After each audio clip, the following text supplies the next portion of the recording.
Monday, March 1st. On the south side, during the last of the snowy days, they were installing heat pumps in the ceiling of the solarium. Sun came out and the skies were a vibrant blue again, and the weather was nice. Across from our balcony, a worker spends the day installing the metal strapping across the seams of the plywood and the concrete for structural integrity. High above, white vinyl roofing material is attached to the solarium with big washers. Trash is a perpetual problem. Today the guys stayed busy for several hours cleaning out from inside the building, and Skytrek came back often with empty dumpsters. Across the street, a truck arrived and a surveyor got out and spent the day taking measurements. Another truck arrived, and this one had a long boom arm with a chair and controls at the end. Walking up the street, I found that the city was putting in light poles that had solar on one side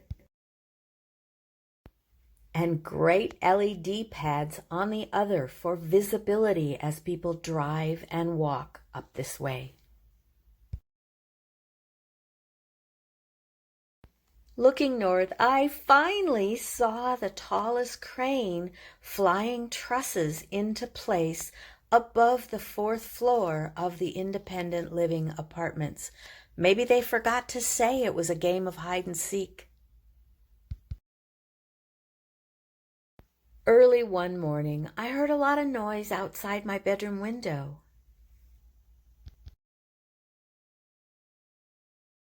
Waterproofing was going on at the very end of the building by the solarium. Their sweatshirts are pretty clean. They may not have done this before.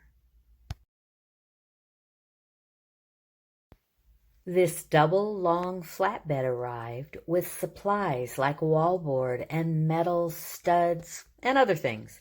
It spent the day offloading this, and a second truck arrived the following day. Too much equipment in a small space, so the orange cherry picker has to move out of the way so they can keep offloading wallboard.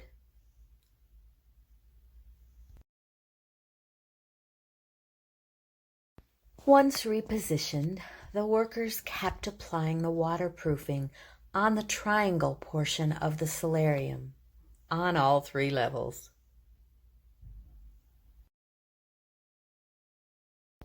Under gray skies, they loaded up the cat and took it somewhere else. Skies continued to darken, and the air got colder, and the wind picked up. It started snowing in the mountains. I was really hoping we were done with this weather. This new crew of waterproofers has invented the cherry picker boogie. Either that or the controls aren't as easy as they thought in the beginning. They finally got into place and continued their work of the day before. They worked steadily through the day and eventually got a large portion of the solarium covered with waterproofing stripes. There seems to be a lot of area to cover with waterproofing. They're using 4-inch rollers. This is gonna take a long time. By end of day, The building looked like a tic-tac-toe board, even around the vents. Haven't figured out what all these metal straps on the wall are for. Time will tell.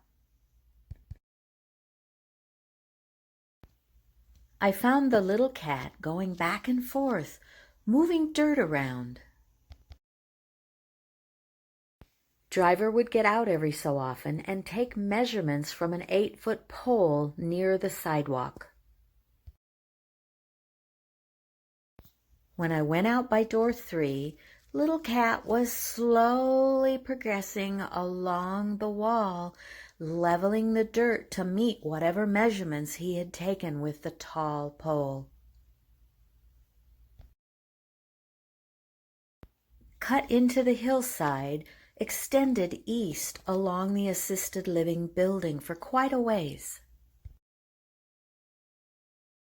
All sorts of things are pulled out of the dirt as they go, can't be compacted for a roadway, and don't need to be in the retaining wall. I found the crane lifting pallets of plywood. I win twice. On the north side, SkyTrack stays busy loading equipment into IL apartments. On the north side, by C&M, we can watch the tall crane lifting pallets of plywood. It's a little like Grand Central Station here, but they seem to make it work as they go higher and higher into the bright sky.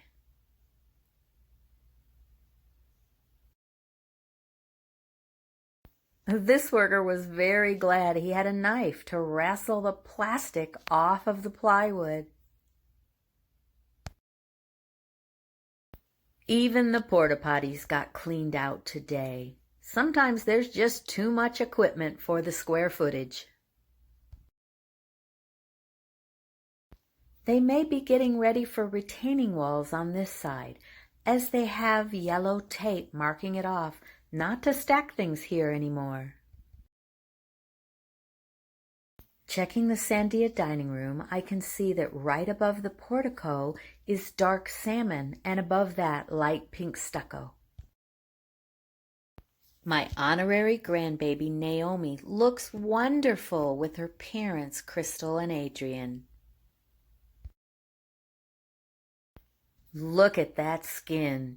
Don't you wish we had such flawless faces?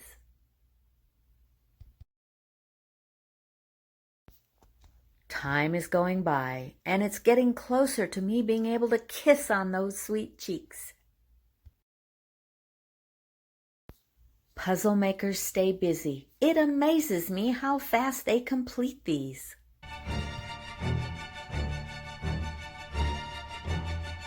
Hi, from Independent Living.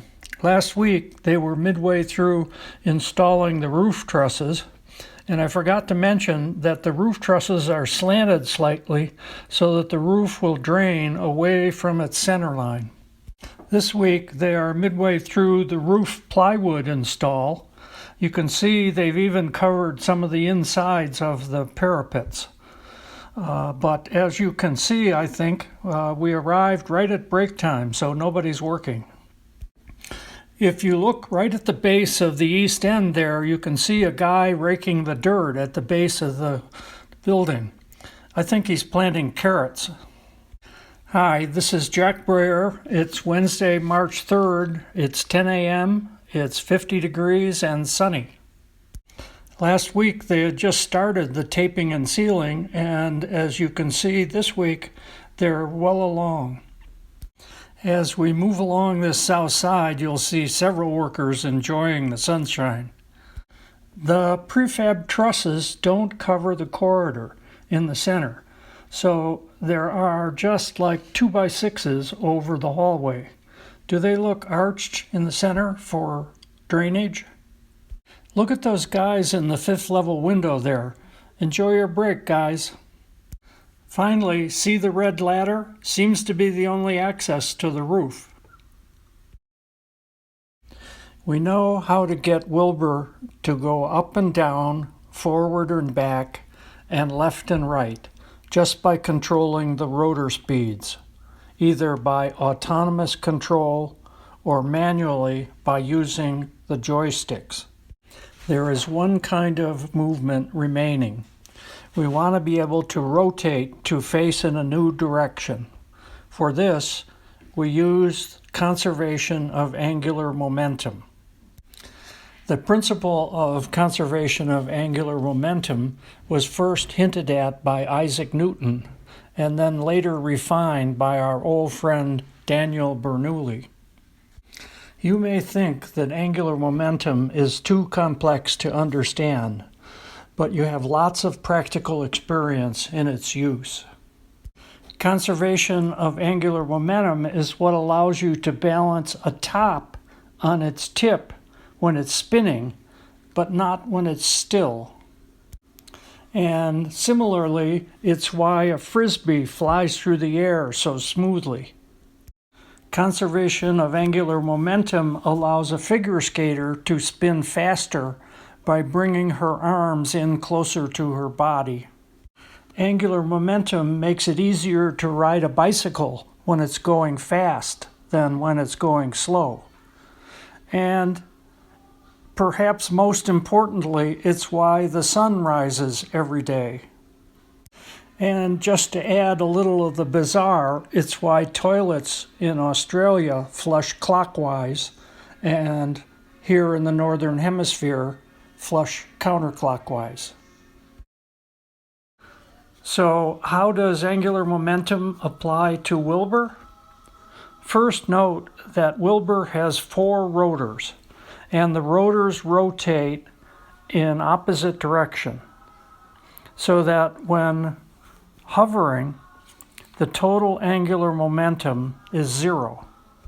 If you recall the actions we took to rise, fall, move forward and backward and so forth, they all involved equal changes to the speeds of rotors rotating in opposite directions. So angular momentum is conserved.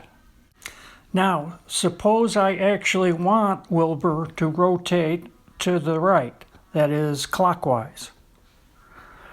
Then I decrease the speed of Larry and Curly and increase the speed of Mo and Harpo. This results in a net change in angular momentum in the counterclockwise direction. So to conserve angular momentum, Wilbur's body rotates clockwise. This action is illustrated in this video. The man is sitting on a swivel chair, so there is no external torque, just like Wilbur hovering. The body of the man is like Wilbur's body, and the bicycle wheel is like Wilbur's rotors. Flipping the wheel is like changing the rotor speed, like we said earlier. That's more than enough for today, so now back to assisted living. Here at Assisted Living, we can see that at this end, it's all nicely roofed and painted, and there's digging going on for the retaining wall. Otherwise, there's not much work going on, not even many trucks parked around. Just beyond the porta potties there, you can see there are a couple workers who seem to be installing a baseboard of some kind on the east end of the building. If you look on the roof, you can see that the normal access through that hatch and the ladders over the wall are not being used today, so no one's working on the roof. The only activity in the lobby area is Wilbur's shadow passing over the building. So we jump over to the back side. Here again, there's not much activity, but progress has been made. We can see it's all painted and all the vents are in. The west end is definitely looking a lot better, and once again we get a peek at the digging going on for the retaining wall. That's about it for this week. I hope you have a great week. See you next week. We have a special guest maybe.